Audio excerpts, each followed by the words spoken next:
Good morning, folks. It's Gaia's Girl. Today I'm going to be dehydrating apples.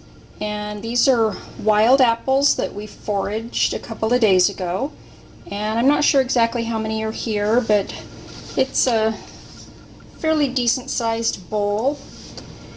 And I'm going to be cutting these into rounds. I've cut a couple of them already. I'll show you here. Cutting them into rounds like this. A lot of people core their apples, but these are so small that using a corer on them kind of takes out a whole lot of the apple meat, and I don't want to waste that, so I'm just going to cut them into rounds and dehydrate them, and we can just eat around the center of the core. Now I've already added a little bit of lemon juice to these so that they don't turn brown. And as I fill up the bowl, I'll just sprinkle lemon juice. I've got a container here, a little cup with some lemon juice in it, and I'll just keep sprinkling the lemon juice on top of them as I fill the bowl up, and then mixing them so that they get coated with the lemon juice, and that just keeps them from browning. Some people don't do that. They don't mind the browning. I just like them to stay a little prettier. A lot of people will use Sprite, soda, anything with a citrus base in it, but I prefer not to use sodas because a lot of them have high fructose corn syrup in them, and I don't care to consume that, so I just use straight natural lemon juice, and that works perfectly well. So I'm going to set this aside, and I'm going to set the camera down here so you can watch me cut a couple of apples. I apologize that I don't have my tripod set up. I can't find the attachment that screws onto the bottom of my camera to attach it to my tripod. I know it's around here somewhere. I just can't find it right now. So I'm going to cut the top of the apple off, just a small amount there, and put it aside. And then I'm going to cut a small amount off the side so that it will sit flat for me while I'm slicing it. And you don't want to slice too thinly unless you like them to be like chips, which are also very good. We do that occasionally too. Well, we might do that with the next batch. But this is, about, I would say, just a little under, or maybe right at about 1/4 of an inch.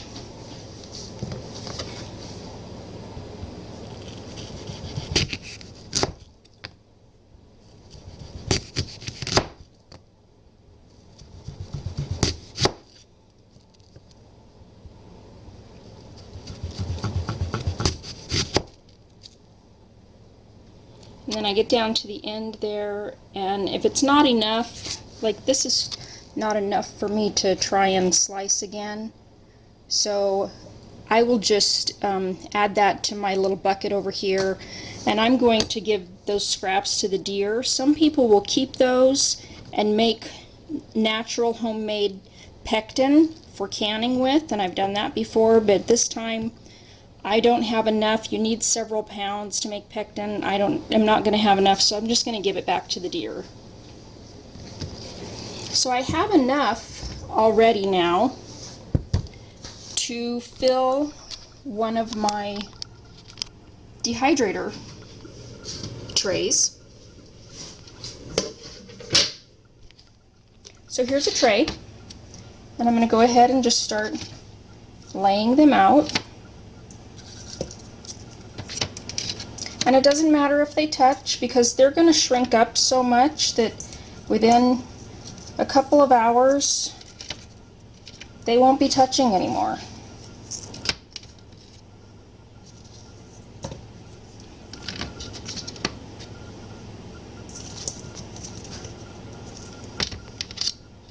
I apologize for the awkwardness. I'm trying to do this with one hand on the camera and one hand placing apples.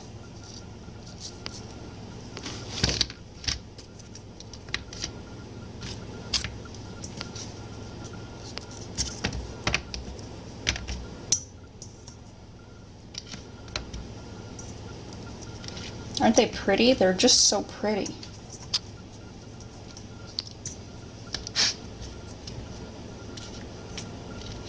I love cutting them this way because it leaves the star in the middle of the apples, and I just think that that's pretty.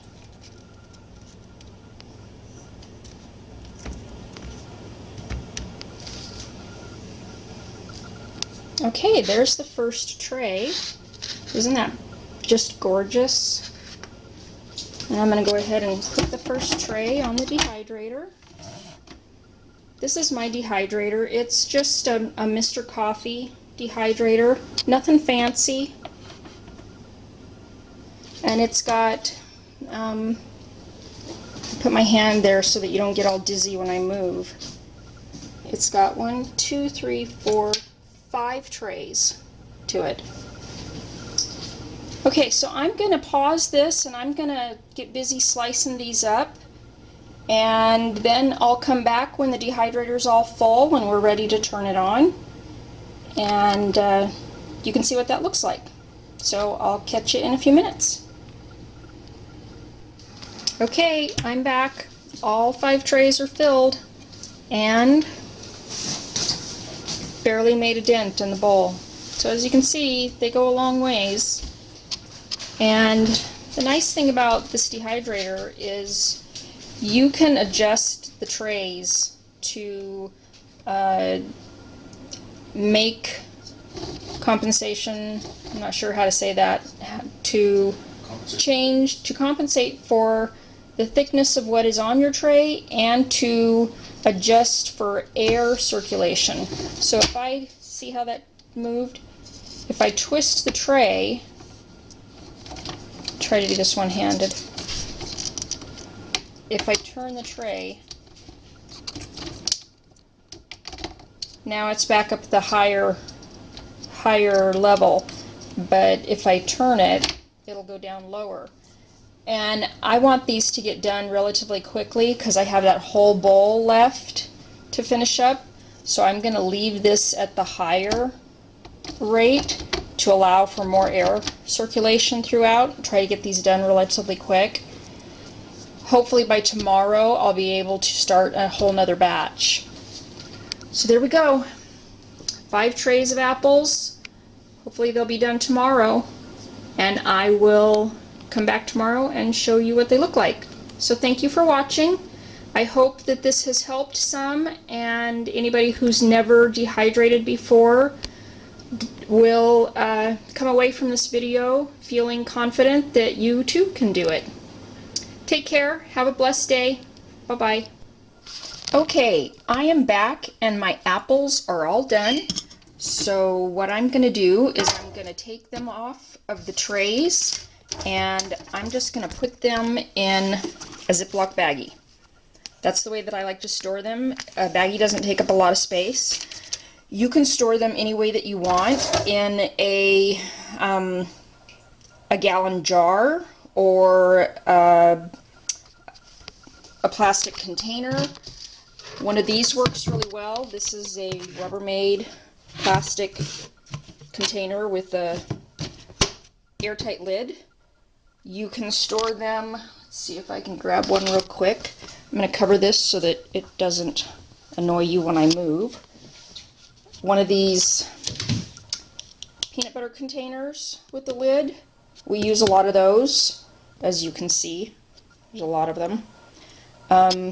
So anything that you want to use, whatever your preference is, whatever works for you. I just like to use the Ziploc baggie for my dehydrated goods because they don't take up a lot of space. So here we go. Now when they're really dry, usually they just bounce off of the tray really easily. Sometimes a few of them will stick, but they don't stick badly. See, these all just kind of bounced right off. And yeah, these are all just kind of bouncing off.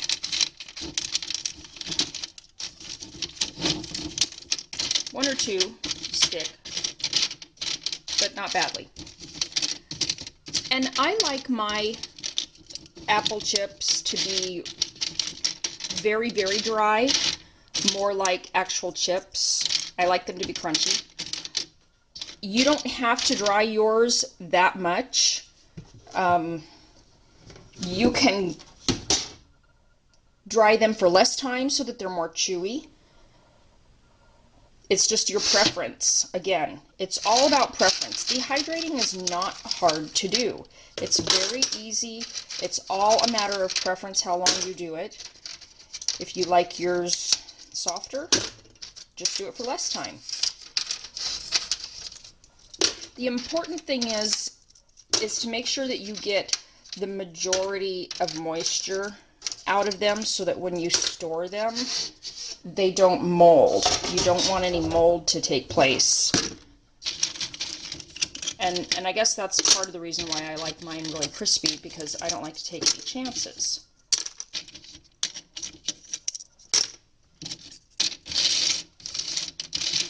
So I'm going to go ahead and put them in this container for right now because it's easier than for me to try to hold that baggie open with one hand, because I'm trying to do this all one-handed while I'm holding the camera.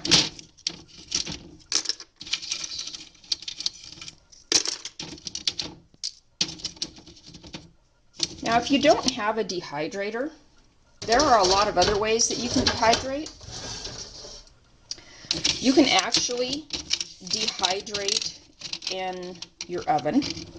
You can set your oven at the lowest temperature that you have, and you can put your fruit or whatever it is that you're dehydrating on a rack, or set it on some tin foil and put it directly on the rack in your oven.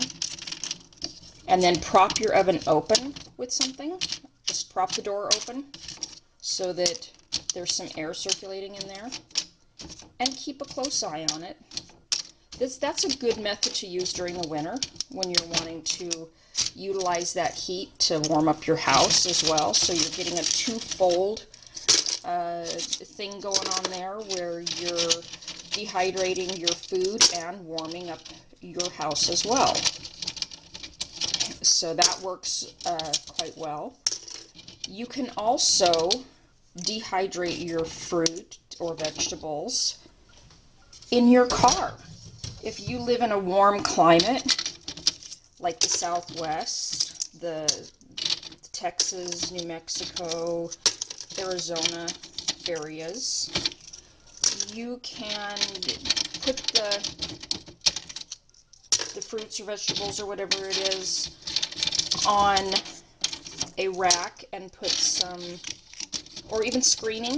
You can use nylon screening, and you can put some wax paper down on the dash, the front and the rear dash of your car, even the seats or whatnot, and put your racks down on top of the wax paper or tinfoil, newspaper, whatnot, and put your vegetables, your fruits, whatever you're dehydrating, on the racks. Close the doors with the windows rolled up, and in a matter of a day or two, because cars get so hot, you'll have dehydrated food from using your car's heat. Okay, my dehydrator is empty. There's all my dehydrated apples. And that filled my container just a little over half. See? And I didn't make a dent. I will show you. If you remember my apple